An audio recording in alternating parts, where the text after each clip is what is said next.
लगातार बढ़ते प्रदूषण से लोग बेहद परेशान हैं। स्थिति ये कि आंखों में जलन और सांस लेने में दिक्कत लगातार लोगों को सामना करना पड़ रहा है। तमाम तरह के प्रतिबंध दिल्ली में लगाए गए हैं। हरियाणा सरकार इसे लेकर किस तरह से काम कर रही है, इस पर बात करने के लिए हमारे साथ शिक्षा मंत्री कंवरपाल गुर्जर मौजूद हैं। उनसे जानते हैं। सर, ये पॉल्यूशन का लेवल तो फिर बहुत बढ़ने लगा, किस तरह की स्थितियां अभी आप देख रहे हैं?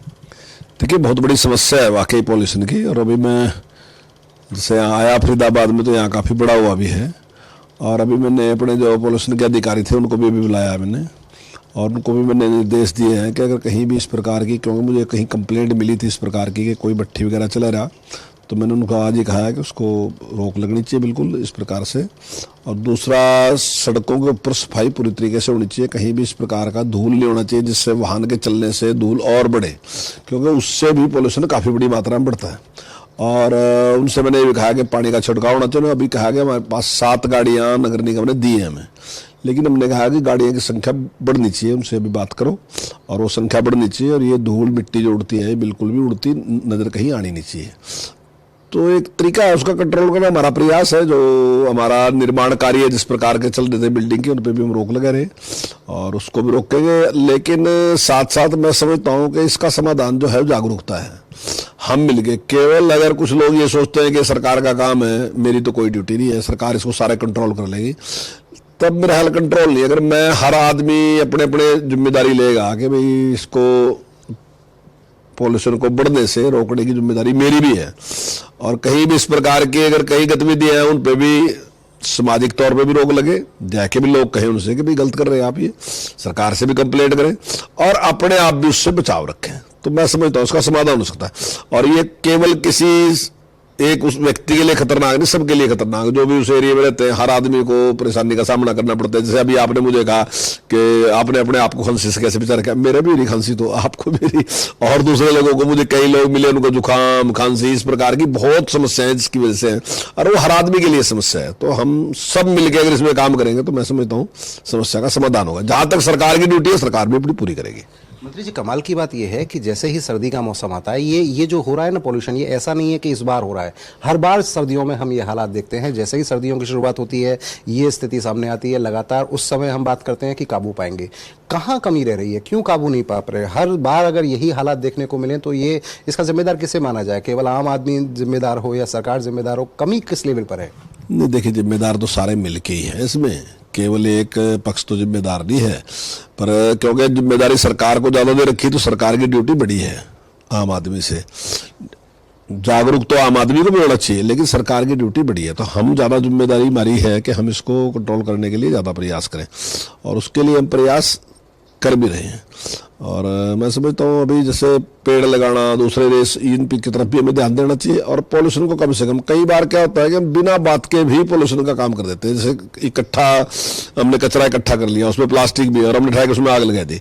अब हमारी समझ में ये नहीं आता कि इसकी वजह से दिक्कत कितनी बड़ी है, समझ नहीं आता। कई बार हरी घास भी पड़ी, दूसरे पड़े, उसमें सारे के सारे में हमने आग लगा दी, चारों तरफ धुआं धुआं फैल गया उससे। मतलब पॉल्यूशन कितना बढ़िया, शायद हम जागरूक नहीं है।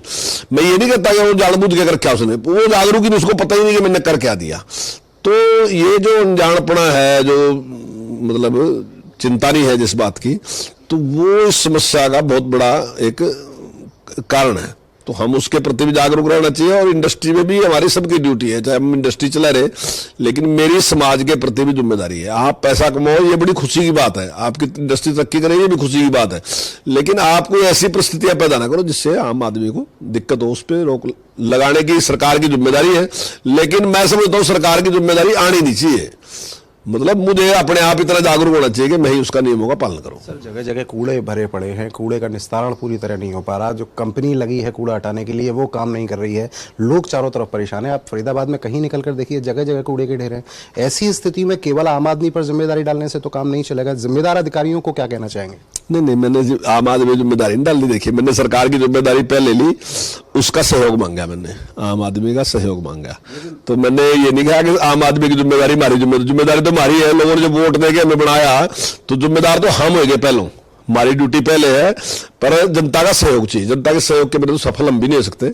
हम भी मतलब उन्हीं के दमखम पे ही करते हैं हम भी सारा काम। तो हम मिलके अगर काम करें तो मैं समझता हूँ समस्या का समाधान आसान है। अब ये जो अधिकारी लापरवाही कर रहे हैं सरकार के दिशा निर्देशों के बाद भी, इन्हें किस तरीके की चेतावनी देना चाहेंगे?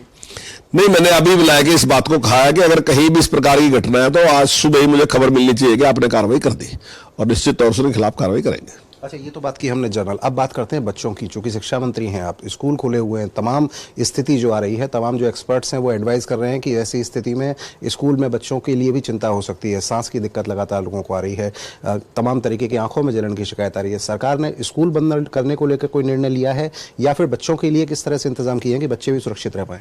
देखिए, अभी तो हमने कोई निर्णय नहीं लिया, लेकिन अगर एक्सपर्ट की राय इस बारे में कुछ आती है और वो कहते हैं कि स्कूल बंद करने चाहिए, बच्चों के लिए कोई खतरे वाली बात कहते हैं, तो निश्चित तौर से फिर हम स्कूल बंद करेंगे। लेकिन अभी तक इस प्रकार का कोई इसी प्रकार की कोई समस्या हमारे सामने भी आई नहीं है। बच्चों के लिए कोई एडवाइस देना चाहेंगे पर उनके अभिभावकों के लिए? नहीं, बच्चों के लिए तो नहीं, अभिभावकों के लिए ही मैं देना चाहूंगा कि भाई वो सब के सब, चाहे आम आदमी को भी है, मेरे अभिभावकों को भी है, उसको उस पर ध्यान रखना, और बच्चे घर में रहे, ज्यादा बाहर ना जाएं, थोड़ा उस पर कंट्रोल करें। थोड़ा टाइम है, क्योंकि सर्दी का टाइम है, इसमें ज्यादा होता है। और ये पॉल्यूशन एक सबसे बड़ी समस्या ये भी है कि फैलाए चाहे कोई, लेकिन भुगतना सबको पड़ता है। अब मान लीजिए कहीं यहाँ से 10 किलोमीटर, 20 किलोमीटर, 50 किलोमीटर में कोई धुआं करता है तो वो भी आ जाएगा। कोई ऐसा तो है नहीं कि वो सीमा देखेगा कि नहीं मैं तो राजस्थान का हूँ, मैं फरीदाबाद नहीं जानेगा क्योंकि वहां तो हरियाणा है, या दिल्ली का है तो वो ये नहीं कहेगा कि मैं हरियाणा में नहीं जानेगा, या हरियाणा वाला ये नहीं कहेगा मैं दिल्ली में नहीं जानेगा। तो सब वो कहीं भी वो इस प्रकार की होगी गतिविधियां, तो सबके लिए वो समस्या खड़ी होगी। हालांकि हरियाणा सरकार ने बहुत बड़ा प्रयास कर रखा। अब की बार आपने देखा कि मैं समझता हूं कि 1/3 रहेगा। अगर 100 जगह कहीं पराली जलती थी तो 30-40 जगह ही रहेगी। मतलब काफी हमने कंट्रोल किया है उसको। तो हम काफी प्रयास कर रहे हैं, लेकिन सब मिलकर प्रयास करेंगे तब सफलता मिलेगी। गाड़ियों को लेकर भी ऑड-इवन करने का कोई विचार इस तरीके का है? नहीं, अभी तो इस प्रकार का कुछ नहीं है, ऑड-इवन करने का अभी तो कोई विचार नहीं है। लेकिन अगर कोई समस्या आती है तो उस पर विचार किया जा सकता है, कोई ना कोई। मतलब इस पे अगर लोग अपने आप ही जागरूक हो, थोड़ा वाहन का प्रयोग कम करें, इस दौरान कम करें, तो लाभ हो सकता है उससे। एक अंतिम सवाल, और दीपावली आने वाली है और हम ये देखते हैं कि दीपावली पर तमाम तरीके के पटाखे चलते हैं। हालांकि प्रतिबंध लगा दिया गया, ग्रीन पटाखों की बात हो रही है, लेकिन पटाखे बहुत चलते हैं। तो लोग तो अभी से ये सोचकर डर रहे हैं कि अगर दिवाली से पहले ये हाल है तो दिवाली के बाद क्या होगा? देखिए, इसीलिए निर्णय लिया गया केवल ग्रीन पटाखों का ही उपयोग करेंगे, और मैं समझता हूं कि शायद ज्यादा ग्रीन नहीं होंगे।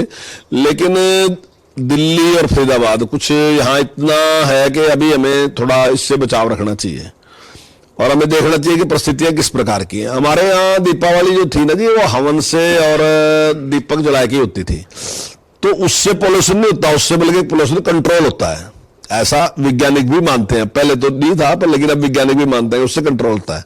तो मेरा ख्याल है हमारे महापुरुषों ने इसीलिए उसको शुरू किया था कि इससे साफ सुथरा होगा और अच्छा होगा और पोल्यूशन ठीक होगा।